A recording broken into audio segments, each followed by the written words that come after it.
Join hosts Kirk Franklin, Jonathan McReynolds, and Corinne Hawthorne for the biggest night in gospel, the 35th Annual Stellar Awards, celebrating the best, brightest, and blessed in gospel music. With performances by Kiara Shear, Marvin Sapp, Ty Tribbett, Travis Green, Keela Richardson, Anthony Brown, and many more. Plus, we'll honor the first responders battling the COVID-19 crisis. I need for the Stellar Awards to get loud real quick. The 35th Annual Stellar Awards premieres Sunday, August 23rd at 6 on BET and BET Earth. Hey y'all, you are watching Uncommon Gospel, Not Your Ordinary Praise.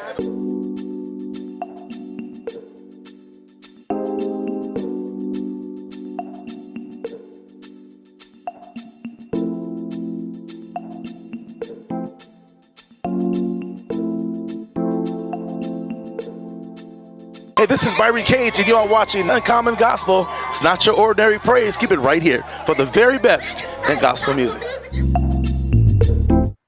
Hi, my name is Bernadette Holder from Uncommon Gospel, and my question is for the hosts, Kirk, Jonathan, and Corinne.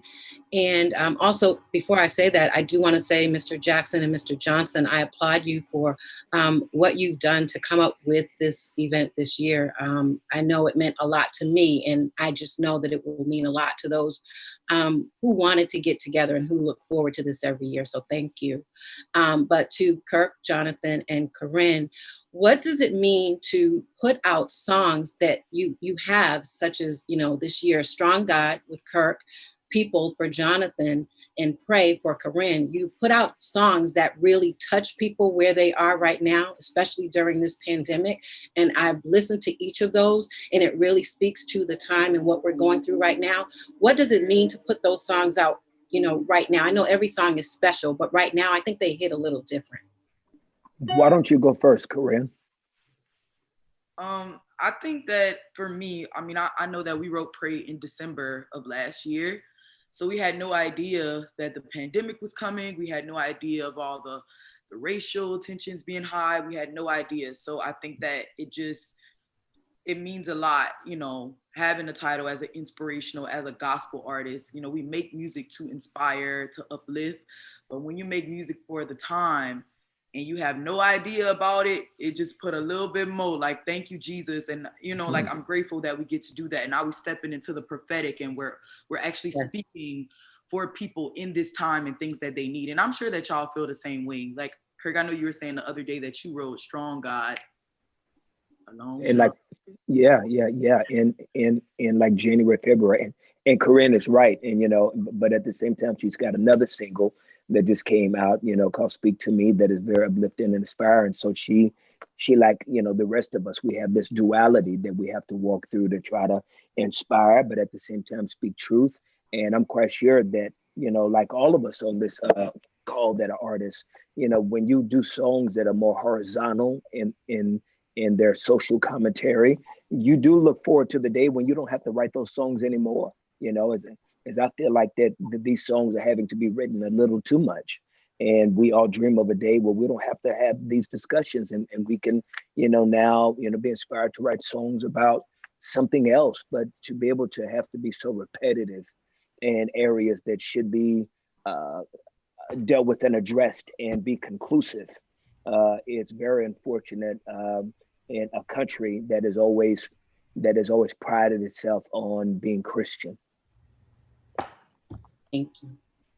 Yeah, I would say when I first released People, people were jokingly blaming me for the pandemic. They were, well, Jonathan, you prayed that you believe. Are you serious? Here we are. And, so it's just, to me, it's just an example of God's sovereignty.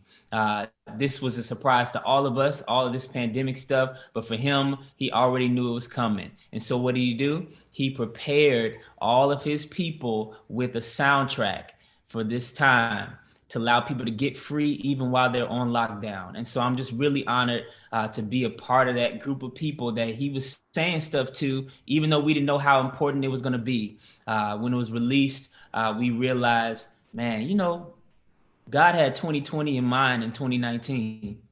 And, that's really dope to be a part of. Thank you so much. And definitely that does not leave out Travis and Kiera, because I really appreciate it. I know you both have done the same. So, and that something has to break, with Kiera. That virtual was amazing. Wasn't that thing wonderful? Wasn't that thing wonderful? That thing was epic. Her and her mama, that thing just made it just made you itch, but because it was just it was a next level present. Why am I talking like I'm an agent? Go ahead, baby girl, talk about yourself. I don't think it was a question, but I sincerely appreciate the support and the encouraging words around it. Thank you so much. And I hope it is continuing to bless everyone that is listening. I think it is a relevant message right now, especially during this time. And I'm sure a lot of us are wondering, when will it break? And I'm speaking personally from COVID hitting home. And I mean, us, me being a Black woman, being concerned about if when we go out, will we come back safe? I'm sure we have a lot of questions. So I just hope that it is continuing to serve God's people, most of all, the world. Thank you, Kiera, and thank you, Kirk, and thank you, Bernadette. So good to see you. Thank you. Good to see you, Tasha.